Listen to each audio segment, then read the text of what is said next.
Now, this week's murder of senior Gauteng Health Finance Department official has jolted South Africa and shaken confidence in the ability of law enforcement to protect those who are seeking to confront corruption.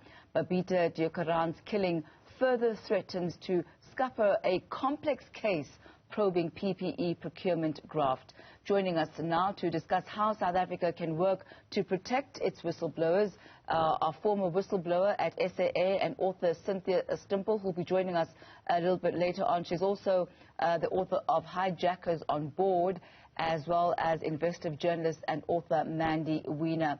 Mandy, so good to have you with us once again today.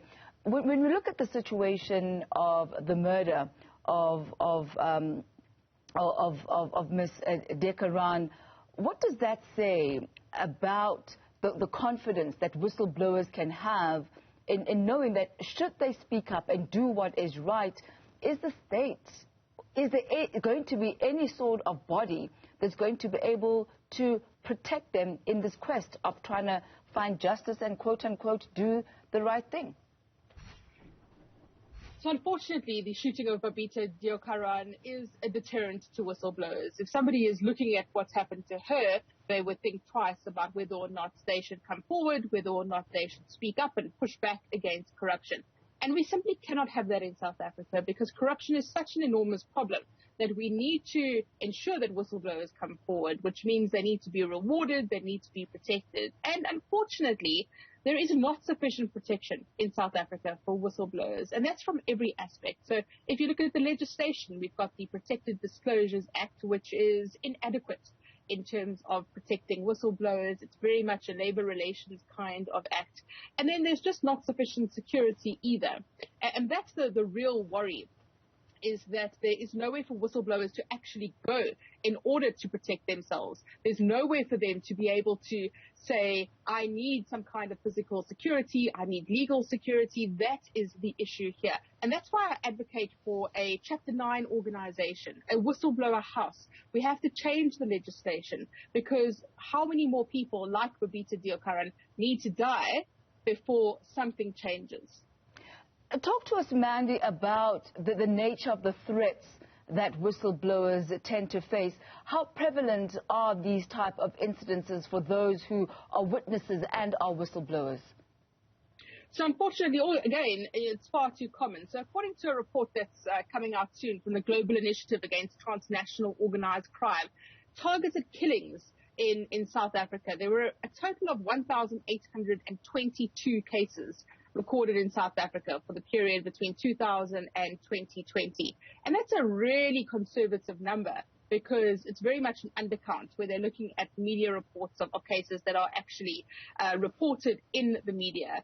And of these, 858 occurred between 2015 and 2020. So that's a big number. But when you actually see the face, when you see Babita Deokaran, when you hear her story, that drives it home. And her story, unfortunately, again, is the story of many other whistleblowers. It's the story of Jimmy Mohlala, who was the speaker of the Mbombela municipality, who spoke out against corruption and was shot dead in his driveway in 2009. It's the story of Mos Parkwe, who was a councillor in Rustenburg, who also handed over a dossier to the ANC about corruption in the Rustenburg municipality a couple of days later. He was shot and killed in the driveway of his home in Rustenburg, also in 2009. In both of those cases, we did not see justice. Nobody was convicted for those cases.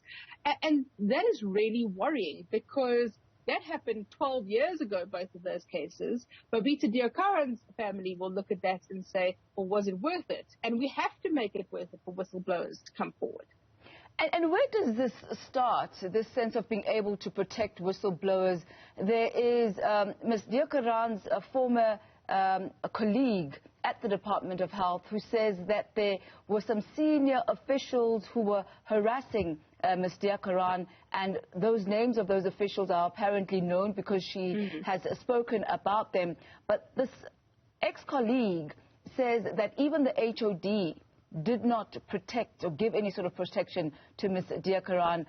At what point should the protection actually start, and how does one ensure that you get the necessary support even within your own organization or within your own immediate structure of reporting? Getting protection for whistleblowers is a really tricky thing. There is no such thing as whistleblower protection in South Africa. What you can do is go into the witness protection program if you are a witness in a criminal case. And that would mean having to give up your identity, giving up where you live, taking on a new identity. There's no such thing as being protected as a whistleblower. In fact, in the case of Tobiso Zulu in KwaZulu-Natal, who's a whistleblower on political assassinations, he had to go to court to force the police minister to give him protection. And then he was sent to the witness protection program, which just isn't reasonable. You can't expect a whistleblower or a witness in a case, a witness perhaps, but a whistleblower, you can't expect them to give up their lives as they know it in order to make sure that other people don't commit a crime.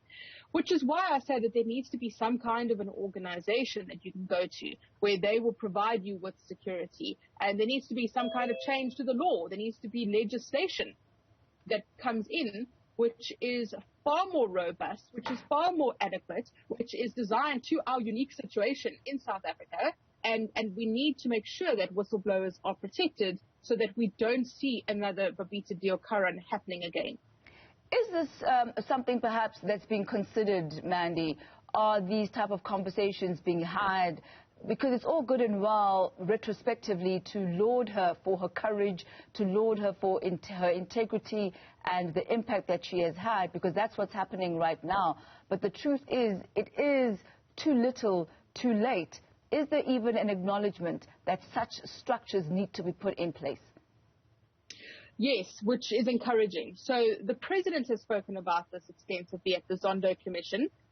He did acknowledge the contribution of whistleblowers in the fight against state capture, and the acting Chief Justice Raymond Zondo has repeatedly said as well at the Zondo Commission that the value of whistleblowers is enormous and we need to do more to protect them. So Zondo has got a unique opportunity here to make recommendations in his report for a change to the legislation. The president has also undertaken to make changes to ensure that whistleblowers are protected. So that needs to happen in practice. And we need to advocate for that, and we need to push for that to happen as citizens who are responsible and who want to see an end to corruption. But then there also needs to be a societal revolution in how we deal with whistleblowers. They can't be treated as pariahs or impimpies, be pushed to the fringes of society. They're often seen as problematic or troublesome, and many of them land up unemployed, unemployable, broke, devastated, depressed, as no doubt Cynthia will tell you about the plight of whistleblowers in South Africa, and we simply cannot allow that to happen. They have to be rewarded, they have to be encouraged to come forward, they should be celebrated, they are patriots, and they are invaluable if we are going to fight corruption. Joining us now is a former group treasurer for SAA and author Cynthia Stimpel. Ms. Stimpel, thank you very much for your time and for joining us today. Now, you yourself are a whistleblower. What went through your mind when you found out of Ms. Deokaran's killing? Thank you very much for inviting me to this talk. Yes, I was devastated when I read the news, and immediately I said, I'm sure that before the news even stated she was a whistleblower, I felt that she must have been one, and then the news confirmed it. So yes, I'm totally devastated. I'm just really angry with our president at present, because he's many times has said he wants to stop corruption, but he's made no effort to do it. Our legislation is not protecting us, and there's no institution currently protecting any whistleblowers. So I'm very alarmed. I actually made a point with the SIU that if they knew they were interviewing whistleblowers, they should be protecting them. Why are they not doing it? So yes, I'm very concerned. And tell us about your personal experience, the kind of challenges perhaps that you went through during your time as a whistleblower. So for me, I wasn't really threatened, but I was followed. I think I was being observed. Who do I know? If I knew people in political circles or anyone in government or major businesses, but I knew no one. It's my family, my church, my normal routine that I had. So yes, I was feeling afraid when I saw us being followed and watched outside my house, but they gave up within a month, realizing that I didn't know anyone. But there are people out there who have been threatened, who have said, we know where your children's school, who have been monitored and threats made to their lives. So from a plight of the whistleblower perspective, I feel that every whistleblower should be taken seriously and that every whistleblower's life matters. And so we need to do something about it. We can't just wait and say, okay, she's minor. Like, for instance, Mrs. Deokaran. Yes, she worked in the health department. She was only doing her job, which I'm sure I can guarantee. She picked up some issue, reported it, and why should she lose her life for speaking the truth? Mandy, let me come back to you. Ms. Stimpel talks about anger, that there's a lot of talk, a lot of promises, but the question is, will all that talk, will all those promises actually translate to something that's implementable? Your thoughts on that?